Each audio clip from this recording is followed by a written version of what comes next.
What's up, guys? Andrew here from IGN. I'm with Andreas Gonzalez from Irrational, lead combat designer on BioShock Infinite. How are you doing? Great, man. And what are we looking at today? So right now we're in one of the later levels, and this is Emporia, and you've just arrived at this bank exterior here, and there's a fight happening between the two factions that you'll find in the game, one being the Vox Populi, which you'll see there, and the Founders, and they're basically battling out for territory to take over this space, and you have to survive as you're moving through this level.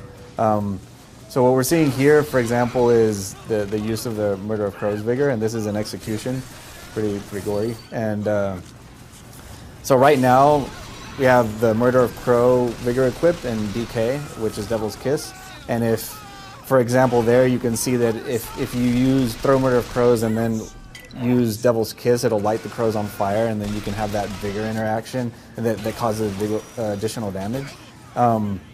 Here we're switching out to rocket launcher, which is one of our ranged weapons, and well, now that we're jumping on the skyline, it'll give me an opportunity to sort of talk about this, which the skylines are great in these kind of spaces because they add a lot of mobility and they open up a lot of tactical options for the player. You can, basically come up here and hunker down in this upper area and bring enemies towards you, set up traps, and as enemies will follow you on the skylines, they can, fall into your traps and you'll cause damage. And as you're using your vigors, as you saw there, you'll run low on salts, and Elizabeth will throw you additional salts or ammo or health or whatever it is that you might need in that moment.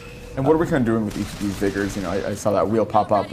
What do we have equipped here, and what? Right. So right now, what we have equipped is Undertow. This is a vigor that allows you to. So each vigor has basically two ways of firing it. If you tap it, it'll basically push a guy in front of you. So if you have an enemy near you, you'll just push them away. And if you hold down the vigor, it'll basically pull an enemy towards you that's far away. So you can bring guys closer and melee execute them or whatever. You can pick them off one by one. And the other vigor we have equipped here is Devil's Kiss, which that's a fire vigor basically. And if the regular fire is you'll lob like a ball of fire basically. It's kind of like a grenade.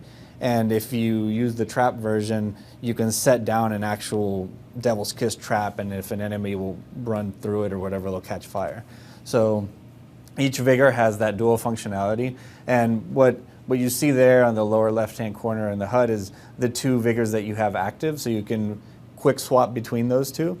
And at any moment, if you hold the same button that you use for quick swapping, you can bring up the vigor wheel and then choose whichever active vigors you want, like this one being charge, which allows you to, at a distance, target an enemy and sort of charge towards them, and it's like a high-impact melee hit.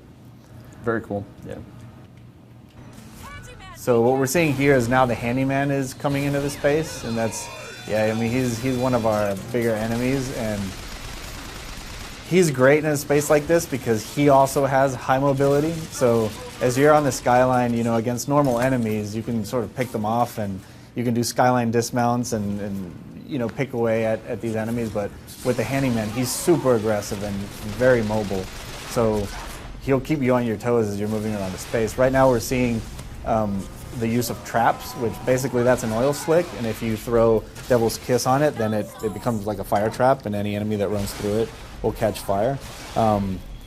So here, basically once he's on you, you have to jump on the skylines and move away and do whatever you can, and that's aided by the use of gear. Basically, gear is one of the growth options we have in the game, and it allows you to equip certain gear in different slots that the player has at any given moment, and you can have gear that enhances your mobility on skylines, allows you to basically have more throttle control or do additional damage if you're dismounting off skylines. It'll knock back enemies, things like that. So basically all of our systems are designed to give a lot of player choice, both in the moment-to-moment combat, within combat, and just at a higher level, just what the skylines open a lot of tactical options, and the specific gear that you have loaded out, or the specific weapons that you've upgraded, or the vigors that you've upgraded, allow you to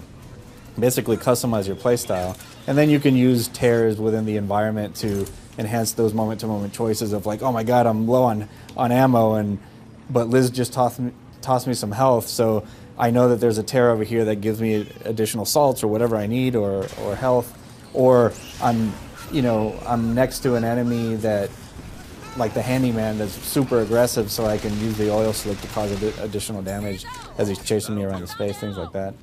Very cool. Well, this is definitely a very interesting look at kind of what combat's like later in the game. And Andreas, I definitely appreciate you taking the time today. Yeah. For all your BioShock Infinite needs, keep it locked to IGN.